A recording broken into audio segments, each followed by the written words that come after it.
जय श्री हरि विष्णु। राधे राधे। दोस्तों, अगर आप भी इस साल देवशयनी एकादशी का व्रत कर रहे हैं तो यह वीडियो अंत तक जरूर देखिए, क्योंकि इस वीडियो में मैं आपको साल 2026 की देवशयनी एकादशी की संपूर्ण जानकारी देने वाली हूँ। इस साल देवशयनी एकादशी का व्रत कब रखा जाएगा, एकादशी तिथि कब से कब तक रहेगी, द्वादशी तिथि कब समाप्त होगी, इसके अलावे पूजा का शुभ मुहूर्त एवं पारण कब करना सही रहेगा, इन सभी बातों की जानकारी आज की इस वीडियो में आप जानेंगे। तो अंत तक इस वीडियो को जरूर देखिएगा और अगर वीडियो अच्छा लगे तो वीडियो को लाइक करके कमेंट में जय श्री हरि विष्णु अवश्य लिखिएगा। पंचांग के अनुसार साल 2026 में देवशयनी एकादशी का व्रत 25 जुलाई दिन शनिवार को रखा जाएगा। आषाढ़ मास के शुक्ल पक्ष की एकादशी तिथि का आरंभ 24 जुलाई की सुबह 9:12 पर होगा और एकादशी तिथि का समापन 25 जुलाई की सुबह 11:34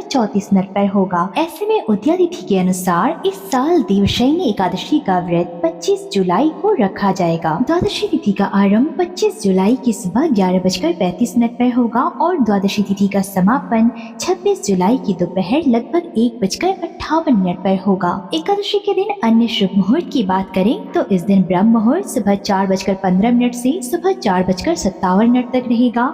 सूर्योदय सुबह 5:38 पर होगा।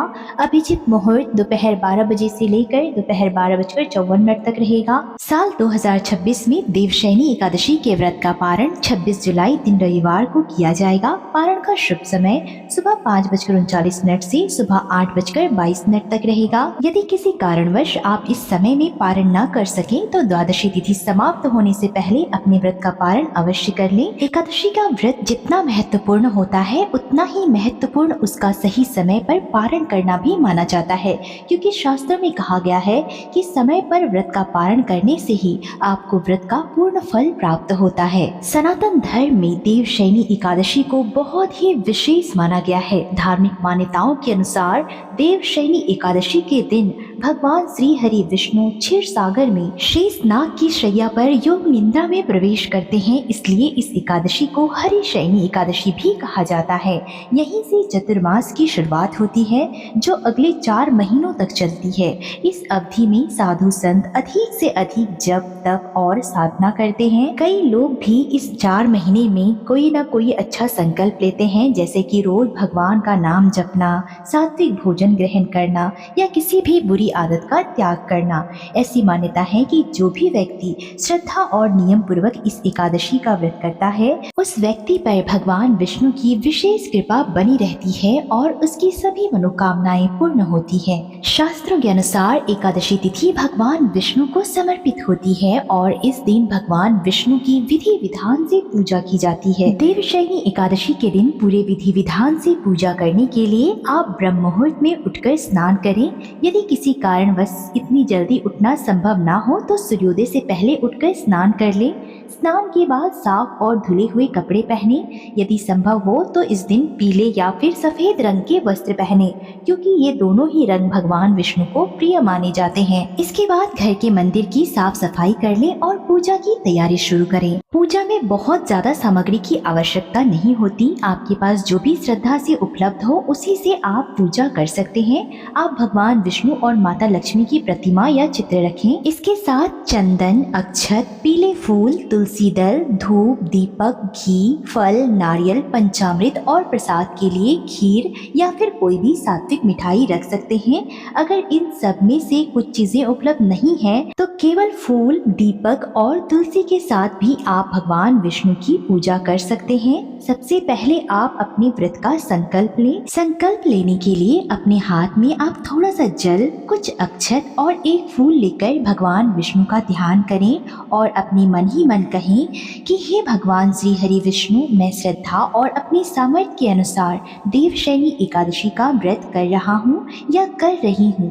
कृपया मेरी पूजा स्वीकार करें और यदि मुझसे कोई भूल हो जाए तो मुझे क्षमा करें। इस प्रकार से व्रत का संकल्प लेने के बाद आप सबसे पहले सूर्यदेव को अर्घ अर्पित करें। अब चौकी बिछाकर भगवान विष्णु की प्रतिमा या चित्र को स्थापित करें।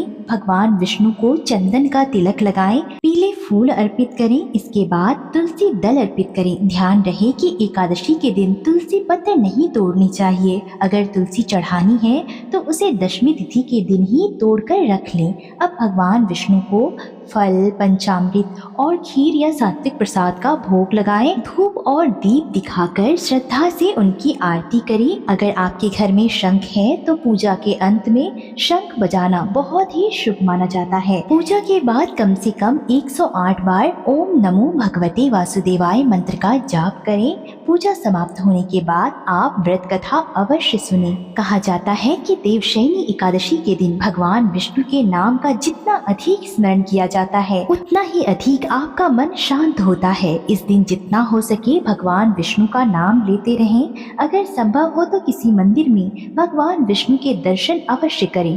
किसी जरूरतमंद व्यक्ति को भोजन कराएं या अपनी क्षमता के अनुसार दान करें। घर में बिना वजह किसी से बहस या झगड़ा न करें। कोशिश करें कि पूरा दिन आपका मन शांत रहे और आपकी वाणी मधुर रहे।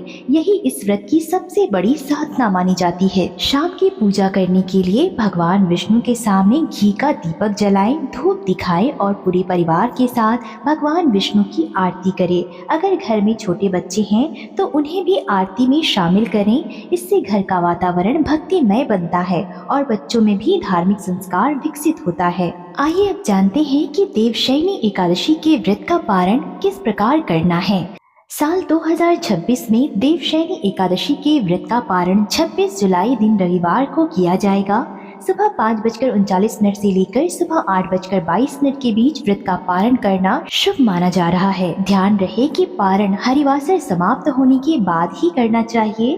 पारण करने से पहले भगवान विष्णु को प्रणाम करें, उन्हें भोग अर्पित करें और फिर जल ग्रहण करके या सात्विक भोजन करके अपने व्रत का पारण करें।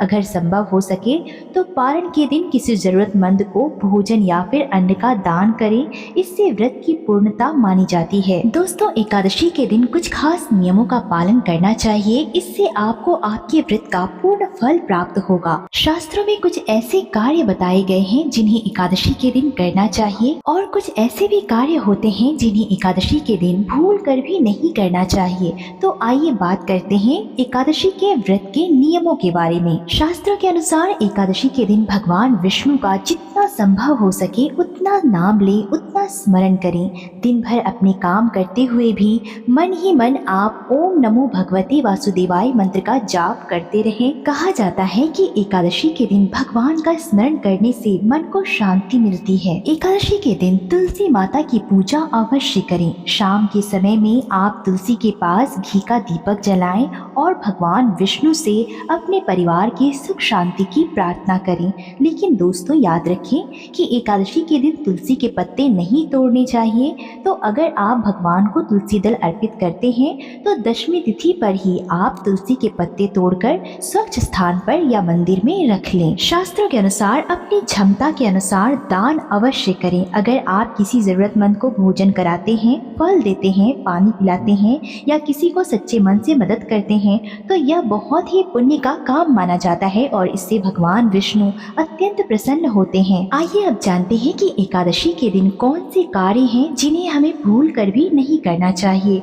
दोस्तों, शास्त्रों में एकादशी के दिन चावल का सेवन करना वर्जित माना गया है। ऐसे में आप एकादशी के दिन भूल से भी चावल का सेवन न करें और इस दिन फलाहार या व्रत में स्वीकार्य सात्विक भोजन ही ग्रहण करें। एकादशी के दिन भूल से भी तामसिक भोजन ना करें। लहसुन, प्याज, मांस, मदिरा, अंडा और शराब जैसी चीजों का सेवन इस दिन भूल से भी ना करें। एकादशी के दिन आप किसी को भी क्रोध या फिर कटु वचन ना बोलें। अगर पूरे दिन पूजा करके भी आप किसी का दिल दुखा दें, किसी पर गुस्सा कर दें या किसी का अपमान कर दें तो व्रत का महत्व तो कम हो जाता है।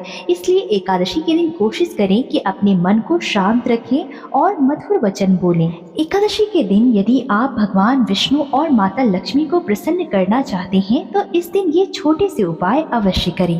एकादशी तिथि पर भगवान विष्णु को पीले फूल और तुलसी दल अर्पित करें। इसके बाद कम से कम 108 बार ओम नमो भगवते वासुदेवाय नमः मंत्र का जाप करें। ऐसा करने से भगवान विष्णु प्रसन्न होते हैं और घर में सकारात्मकता आती है। इसके अलावे आप पारण के दिन अपनी क्षमता के अनुसार किसी गरीब या जरूरतमंद व्यक्ति को अन्न, फल या भोजन का दान अवश्य करें। दान हमेशा अपनी सामर्थ्य और श्रद्धा के अनुसार ही करें। तो दोस्तों, ये थी देवशयनी एकादशी से जुड़ी हुई संपूर्ण जानकारी। अगर आपको ये जानकारी अच्छी लगी तो वीडियो को लाइक करके कमेंट में जय श्री हरि विष्णु अवश्य लिखें। भगवान विष्णु और माता लक्ष्मी की कृपा आप पर सदा बनी रहे। जय श्री हरि विष्णु। राधे राधे।